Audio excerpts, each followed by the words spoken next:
দরখাস্ত দাখিল করা হয়েছিল এই বেশ কয়েকজনের পক্ষ থেকে আমানুল্লাহ আমান, ডক্টর এজিএম জাহিদ হোসেন, ওদুদ ভূঁইয়া, মুশিউর রহমান ও আব্দুল ওহাবের পক্ষ থেকে।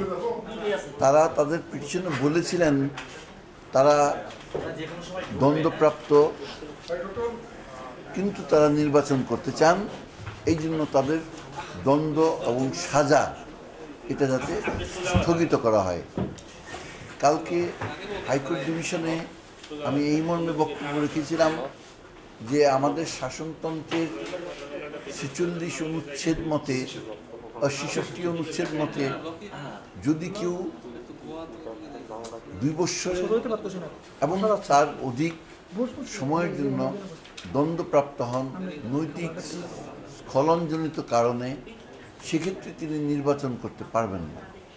এবং যদি তিনি আপনার ইতিমধ্যে খালাসও পান, মুক্তিও পান, মুক্তি লাভ করার পরেও তাকে 5 বছর অপেক্ষা করতে হবে। কালকে যারা দরখাস্ত করেছিলেন তাদের দরখাস্তগুলো হাইকোর্ট ডিভিশন খারিজ করে দিয়েছেন আমাদের শাসনতন্ত্রের এই অনুচ্ছেদের উপরে নির্ভর করে। আজকে এই 5 জন ব্যক্তির ভিতরে একজন doctor AGM Zahid Hossain appeal বিভাগে হাইকোর্টের রায়ের বিরুদ্ধে একটি দরখাস্ত করেছিলেন, প্রভিশনাল লিভ পিটিশন ফাইল করেছিলেন এবং উভয় পক্ষকে শুনে, ডক্টর জাহিদের আইনজীবীদের শুনে এবং আমাকে শুনে ও দুর্নীতি দমন কমিশনের আইনজীবীদের শুনে তারা আপিল বিভাগ কোনো রকম স্থগিত করেননি এবং কোনো রকম আদেশ প্রদান করেননি। ফলে হাইকোর্ট ডিভিশন যেই আদেশটা দিয়েছে সেই আদেশটি বহাল আছে। অর্থাৎ যে ব্যক্তিরা আপনারা নৈতিক স্খলনজনিত কারণে অনন্য 2 বছর দোষী সাব্যস্ত হবেন বা কনভিক্টেড, তারা কোনো রকম নির্বাচনে অংশগ্রহণ করতে পারবেন না।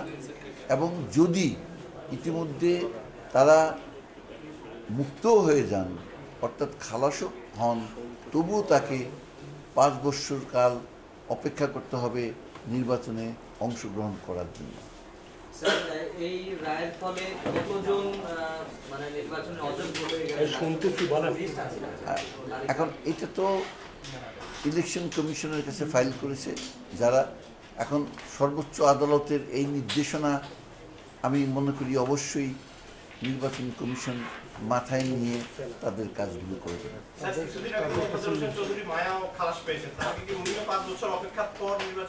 আমার বক্তব্য তাই। স্যার, আরেকটা বিষয় যে ঋণ খেলাপি, আমরা যখন দেখি যে নির্বাচন আসে ঋণ পুনঃশীলন করার জন্য সকলে যান, ঋণ খেলাপিদের বিষয়গুলো, ঋণ খেলাপিরা কি নির্বাচনে করতে পারবে? না, ঋণ খেলাপি যদি বাংলাদেশ ব্যাংকের সিআইবি রিপোর্টে নাম থাকে অবশ্যই তারা পারবেন না। এবং বেশ কয়েকজন ব্যক্তি ইতিমধ্যে সিআইবি রিপোর্টের এগেনস্টে স্থগিতাদেশ চেয়ে আপিল বিভাগে মামলা করেছিল, কিন্তু আপিল বিভাগ তাদের কোনো পিটিশনে স্থগিতাদেশ দেননি আমার জানা মতে। গতকাল হয়েছে কয়েকটা, তার আগেও হয়েছে। এরা বিভিন্ন ব্যবসায়ীরা।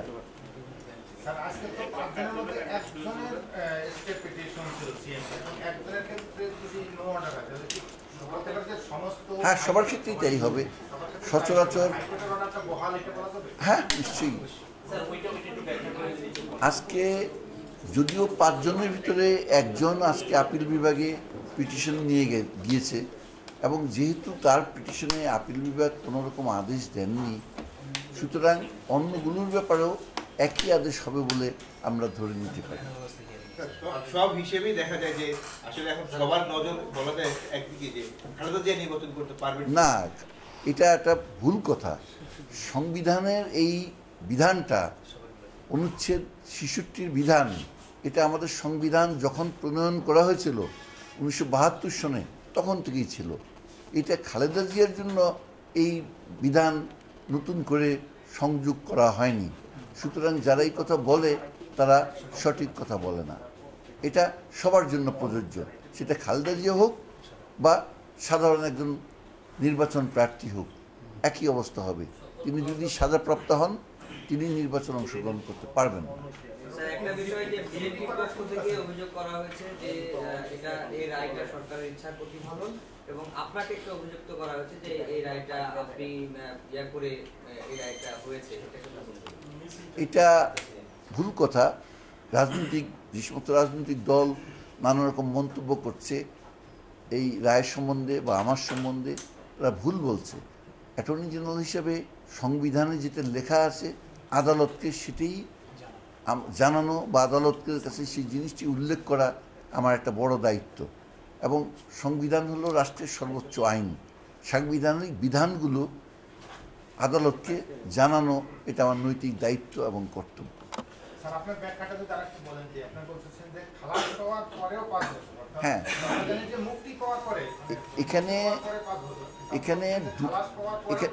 এখানে দুই রকম বাধা আছে।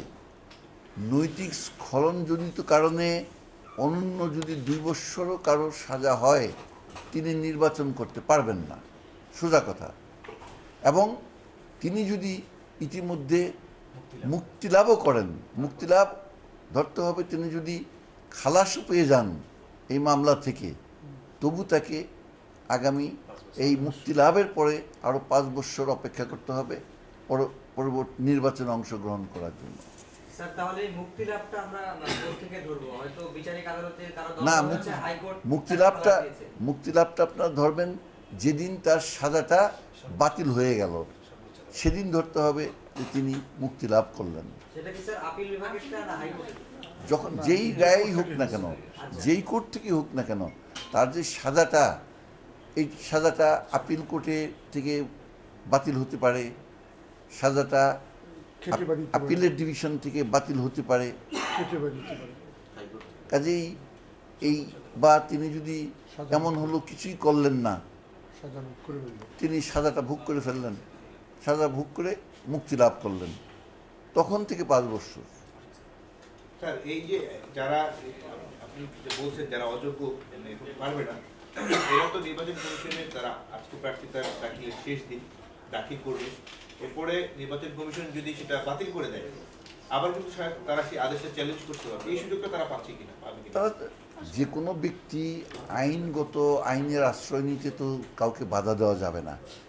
তাদের এই নমিনেশন পেপার যদি বাতিল করে দেওয়া হয় এই রায়ের বা সংবিধানের এই অনুচ্ছেদের উল্লেখ করে, সেক্ষেত্রে তারা যদি হাইকোর্টে আসেন তখন দেখা যাবে।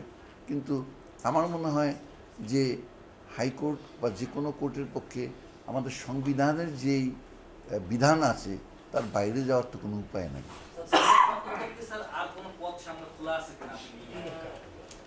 আমার মনে হয় না।